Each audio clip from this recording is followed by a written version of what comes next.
Nah, asumsinya apa? Bagaimana sih kita membaca pola drama dalam hidup itu?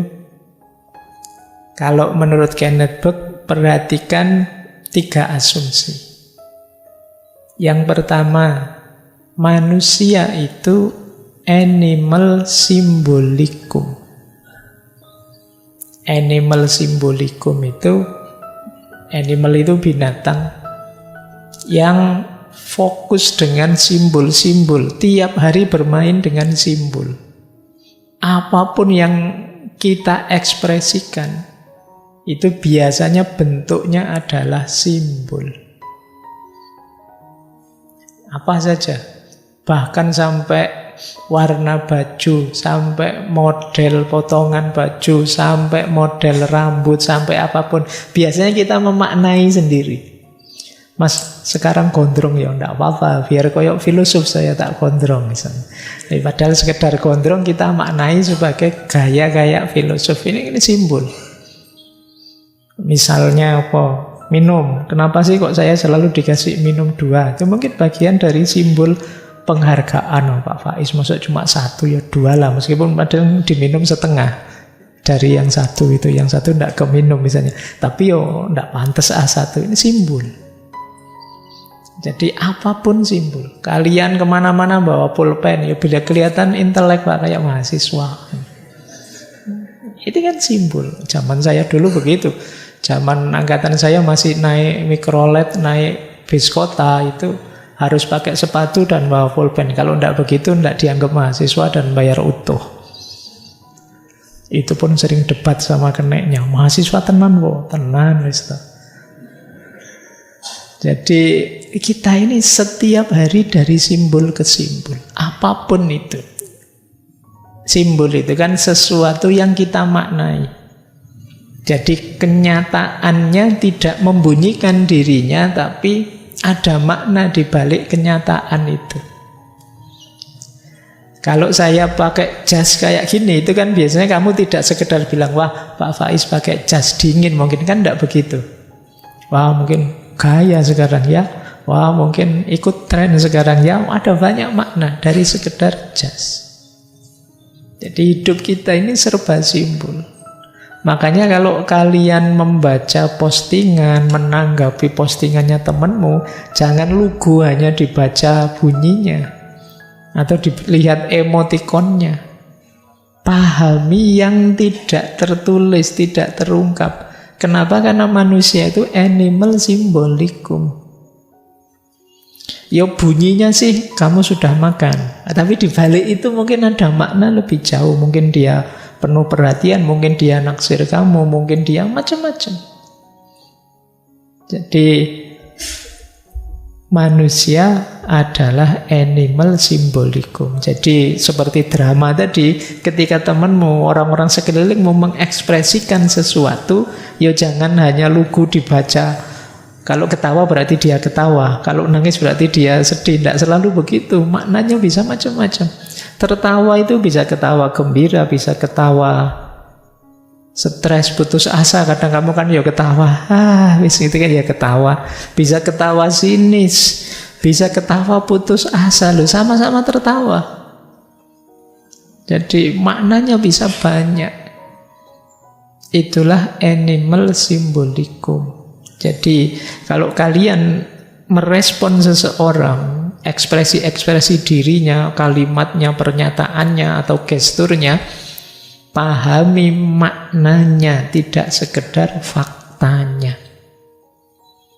Kenapa? Karena manusia itu animal symbolikum. Nah, di antara simbol-simbol yang biasa dipakai oleh manusia adalah bahasa. Jadi bahasa juga bagian dari simbol. Tidak ada manusia yang tidak berbahasa. Keistimewaannya manusia dibandingkan binatang-binatang atau makhluk selain manusia itu bahasa. Jadi kita berpikir ya bahasa. Kalau kata Heidegger, bahasa itu house of being, rumahnya ada. Kalian boleh cari satu hal di dunia ini yang tidak ada bahasanya, pasti tidak akan nemu.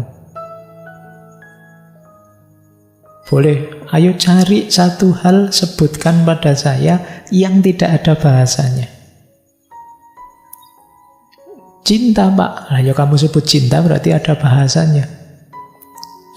Gaib, Pak. Ayo kamu sebut gaib, kan ada istilahnya, bahasanya. Begitu kamu bisa menyebut, berarti ada bahasanya.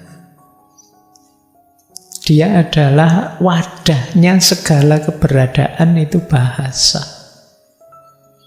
Ini namanya kacamata, ini namanya laptop, ini namanya taplak, itu namanya lampu, semua ada bahasanya. Kalau ada yang kita tidak bisa membunyikan bahasanya, kemungkinan kita tidak paham atau tidak tahu sebelumnya. Berarti tidak masuk di dunia kita, wong kita tidak paham, kita tidak tahu. Jadi manusia itu animal simbolikum, yang di antara simbol-simbol tadi ya bahasa.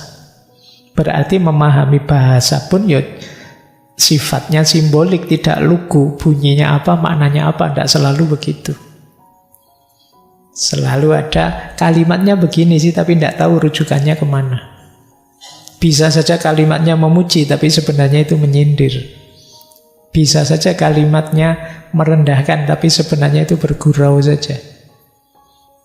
Jadi itulah dunia manusia. Itu asumsi kedua tentang dramatisme. Jadi manusia itu simbolik dan kebahasaan yang jadi karakternya. Yang ketiga, manusia itu punya kuasa memilih. Ini yang agak berbeda ya dengan makhluk yang lain. Manusia itu bisa milih. Saya bisa ini, bisa itu. Itu pilihan. Ada banyak alternatif, ada banyak pertimbangan sebelum saya memutuskan, dan dalam kuasa saya untuk memutuskan ini atau memutuskan itu. Malam hari ini saya hadir ngaji atau tidak, itu kan pilihan. Saya hadir juga bisa, tidak hadir juga bisa. Terus saya memilih hadir. Itu manusia itu punya kuasa milih. Berarti apa? Ketika manusia itu punya kuasa milih, kita tidak bisa secara semena-mena menganggap sama saja pilihannya semua orang, apalagi setiap orang itu hidupnya punya makna dan punya simbol sendiri-sendiri. Bisa saja simbol-simbol dari saya maknanya beda dengan pemaknaan kalian. Bisa saja menurut saya bagus, menurut kalian tidak bagus. Menurut saya bagus, maka saya pilih. Menurutmu tidak bagus, maka kamu tidak setuju. Ini nanti berhubungan dalam retorika. Maka kalau kalian ingin dipahami dan diterima, kalian harus mempertimbangkan audien ketika berretorika, menyampaikan kebenaran. Tapi kalau kalian prinsipmu, ya pokoknya saya begini, terserahlah Pak, saya sampaikan ini menurut saya benar, titik. Oh ya sudah ya, kalau sudah itu jangan marah kalau orang tidak setuju denganmu, kalau orang beda pendapat denganmu. Jadi ini asumsinya dramatisme. Yang pertama simbol, yang kedua bahasa, dan yang ketiga pilihan. Lanjut. Nah, ada kalimat menarik dari Kenneth Burke tentang manusia tadi. Jadi beliau punya kalimat menarik. Manusia itu adalah hewan yang menggunakan simbol. Tadi sudah saya jelaskan ya. Yang kedua unik. Manusia itu penemu hal-hal yang negatif. Manusialah yang bisa nyimpang, bisa nyeleweng, bisa nabrak fitrahnya sendiri dan lain sebagainya. Maka manusia penemu hal-hal yang negatif. Manusialah yang bisa bohong, yang bisa berkhianat, yang bisa curang, yang bisa Dialah penemu hal-hal yang negatif. Kalau yang selain manusia kan enggak. Binatang itu setia. Binatang itu tidak bohong, sesuai fitrahnya, selalu lurus bagaimana adanya. Tapi yang bisa nyeleweng, bisa bohong, bisa tidak sama dengan fitrahnya manusia. Maka manusia oleh Kenneth Burt disebut penemu hal-hal yang negatif. Terus manusia berjarak dari kondisi alamiahnya karena alat-alat yang dibuatnya sendiri. Kalau ini tidak perlu saya jelaskan, kalian ngalami sendiri bagaimana hidup kita tambah lama tambah tidak alami, tambah tidak natural. Dalam banyak aspek, dalam banyak hal. Kemudian, ya kan sekarang banyak teknologi-teknologi yang ya mungkin semacam menjauhkan kita dari yang alami-alami. Makan saja misalnya. Sekarang ada ekstrak makanan, ada perasa. Sebenarnya bentuknya apa, tidak ada hubungannya dengan durian, dikasih perasa durian, rasanya kayak durian. Ada ekstrak makanan, kamu yang males makan sayur-sayuran nanti ada ekstraknya. Yang penting dapat zat-zatnya saja, sayur-sayuran saja dan lain sebagainya. Zaman saya mahasiswa dulu, saya lupa itu ada koran yang memuat profilnya manusia masa depan. Jadi manusia masa depan itu ya karena situasi tidak alami tadi digambarkan kepalanya besar, badannya kecil, jari-jarinya panjang, matanya melotot, mulutnya maju, jadi kayak mencucu gitu. Alasannya apa?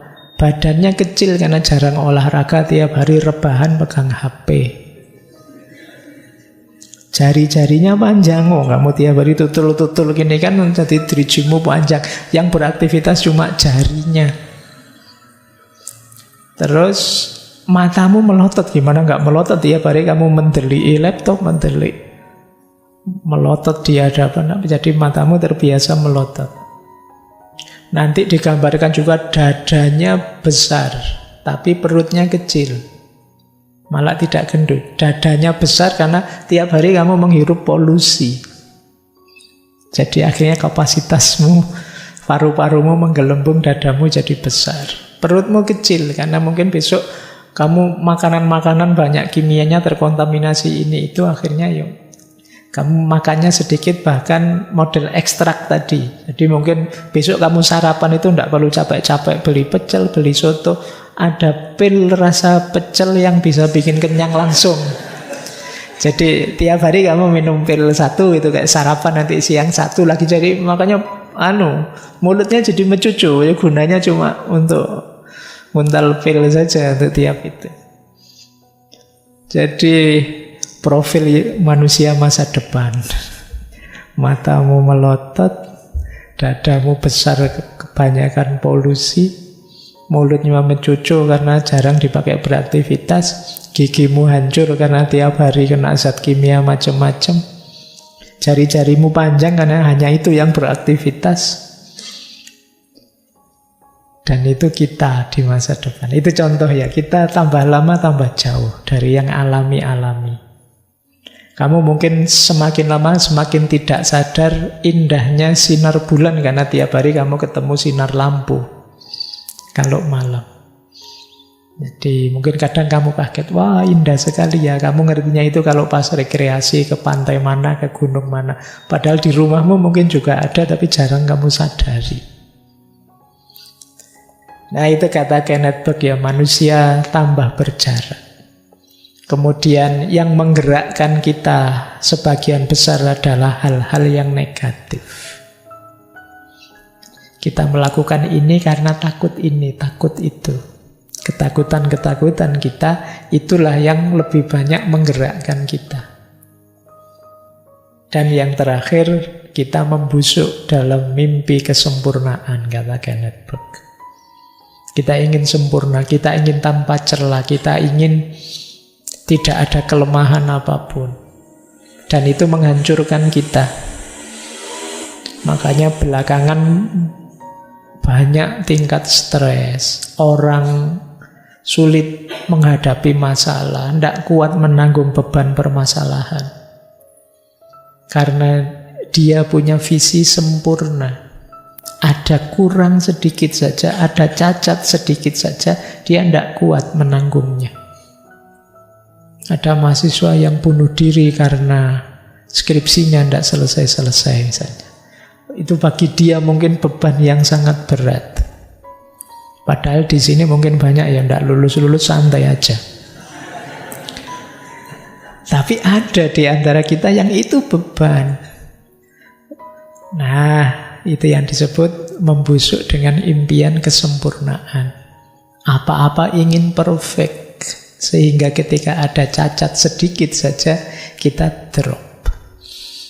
Baik, ini satu quote ya sebenarnya.